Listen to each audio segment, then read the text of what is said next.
This shop was one of the first to have these boxes to warn and to shock. Real-life stories of young people affected by knives are printed inside. More than 321,000 boxes will replace standard packaging at outlets, including Chicken Cottage, Dixie Chicken and Morley's. The cost? Just over £57,000. The owner here, who also works as a youth worker, was keen to have them in his shop. I think the messages are good and it's hitting the target audience with young people. I mean, any project that comes is always the negativity with it. But with these boxes and the messages presented for knife-free campaigns, I think we're hitting the right target audience in terms of young people. But is that the only reason why the government have chosen chicken shops? The Home Office have been accused of racial stereotyping. The Shadow Home Secretary, Diane Abbott, called the move crude and offensive. Home Secretary Priti Patel hit back, saying she was playing politics with knife crime. And some young people aren't impressed. I haven't really seen one person, adult or young person, that is happy with this proposal. A lot of young people, young boys, are not going to read that. Even if they read it, it's not going to stop them because there's still issues at home. They're going to go back home to. There's still factors surrounding them in school, everywhere. There's factors surrounding them in the community. Even to start with exclusion rate. I think with the exclusion rates, tackling those problems in school first, not just in the chicken shop. They don't live in the chicken shop.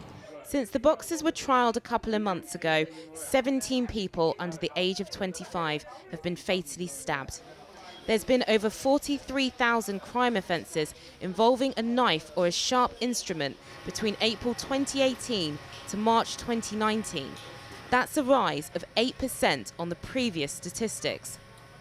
To tackle the big problem of knife crime, critics say the government need much more than a message on a chicken box. Well, today a government employee was stabbed right outside the Home Office doors.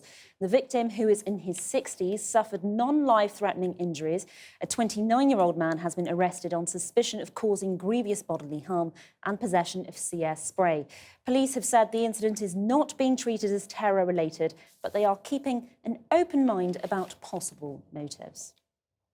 Well, joining me now to talk about knife crime and the government's new campaign is Justin Finlayson, the CEO of the charity United Borders, and Evan Jones, Head of Community Services at the St Giles Trust. Welcome to you both, gentlemen. Justin, if I can start with you. You've also, apart from your charity work, had personal experience of what stabbings can do. Yeah. What do you think about this campaign in light of that? This campaign is a complete farce.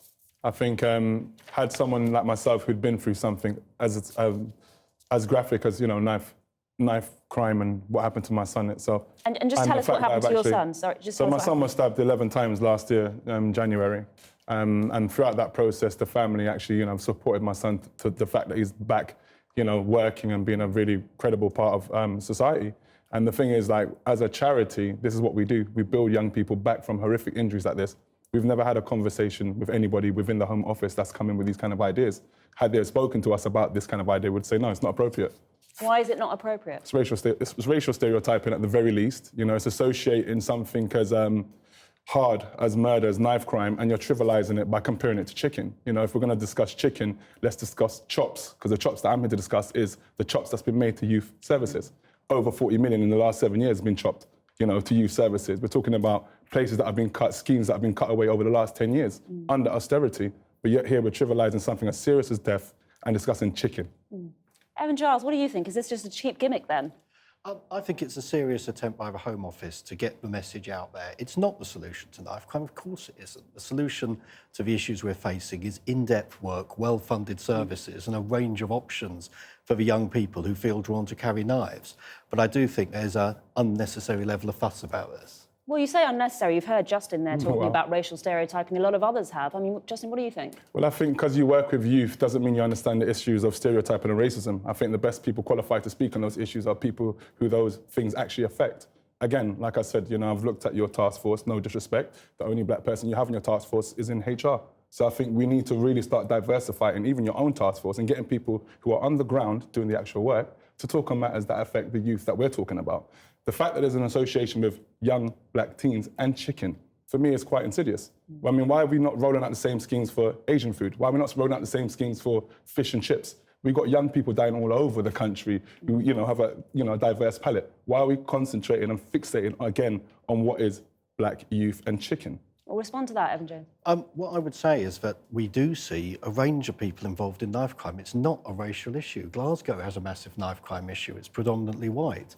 Chicken shops are all over the country, and the young people I see in chicken shops in South London where I live are completely mixed. But there is a stereotype around fried chicken. There is a stereotype around fried chicken. I So totally you know that accept it's not that. appropriate to put that kind of language out there. We've got groups like 56 Black Men who've been perfectly adept at putting out the kind of images that we want to see from our community. So why is it someone from the BAME community, not from the black community, BAME? So we need our community talking on our issues. We don't need other groups connecting those dots. So for you to actually tell me that it's not offensive, it's probably because it doesn't affect you.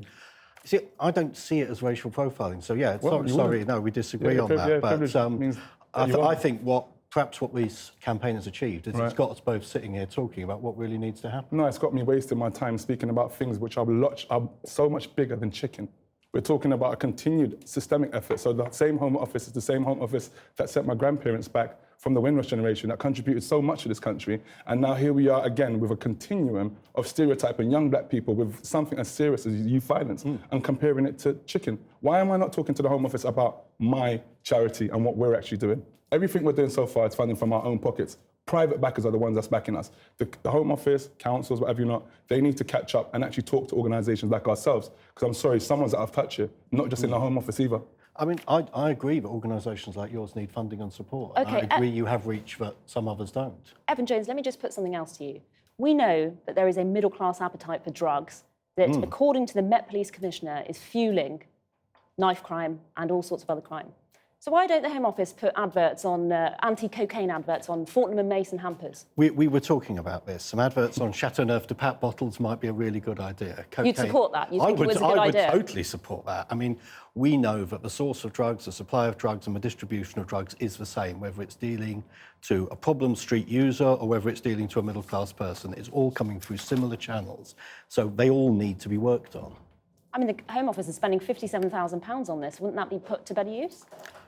It's hard to quantify what benefits this does have. I agree with you. It's hard to quantify the benefits of any public information campaign. But the benefit that would have for me as an organisation, that gives me half a year to work with my staff to actually be out there on the ground doing the work. What could Not you do just- with £57,000? I could be working for at least 4 to 5 months with a team of people who understand the issue and changing around young minds. So for you to say it's just money that can be thrown away is funny that, because we've had 26 million thrown away on a bridge that was never built, but yet still we are here in the community working hard day in, day out, and we do not see the funding.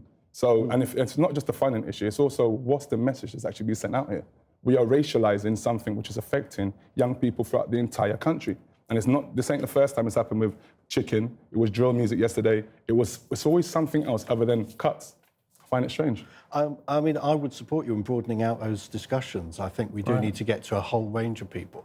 Something I'd like to see, for instance, is training for staff in takeaways around recognising exploitation and grooming I when think it's we going can do on. something more simple and have just a diverse task force. That's what I like to see for your organisation. I'm OK. all for that. OK, well, there's something to think about there, the gents. Thanks very much to both of you for coming in.